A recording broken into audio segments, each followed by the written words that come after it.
بسم اللہ الرحمن الرحیم۔ السلام علیکم۔ قیس بن ابی حازم بیان کرتے ہیں کہ میں مدینہ میں تھا۔ ایک دفعہ کا ذکر ہے کہ میں بازار میں جا رہا تھا۔ میں مقام اجار الزیت پر پہنچا۔ میں نے دیکھا کہ ایک شخص سواری پر سوار تھا۔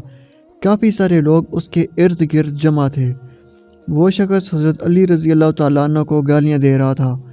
اسی اثناء میں حضرت سعد بن ابی وقاص رضی اللہ تعالیٰ عنہ وہاں تشریف لائے اور وہ بھی وہیں کھڑے ہو گئے۔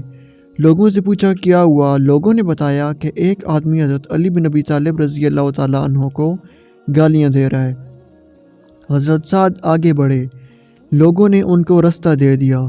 حضرت سعد اس آدمی کے قریب آ گئے اور فرمایا، ارے تو علی بن ابی طالب رضی اللہ تعالیٰ عنہ کو گالیاں کیوں دے رہا ہے؟ کیا وہ سب سے پہلے مسلمان نہیں ہوئے تھے؟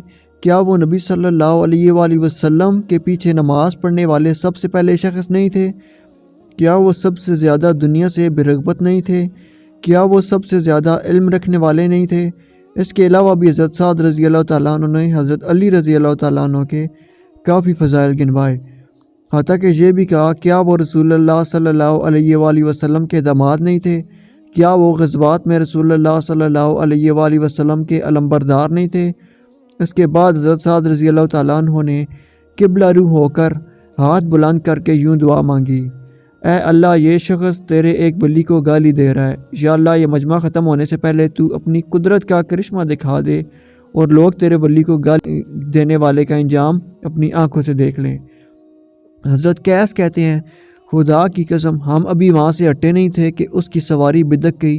اس سواری نے اس آدمی کو سر کے بل پتھروں میں گرا دیا، جس کی وجہ سے اس کی کھوپڑی کھل گئی اور اس کا بیجا باہر آ گیا اور وہ وہیں پر عبرتناک موت مر گیا۔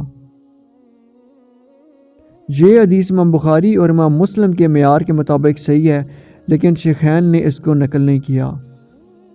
ملتے ہیں اگلی ویڈیو میں، دعاؤں میں یاد رکھیے گا۔ اللہ حافظ۔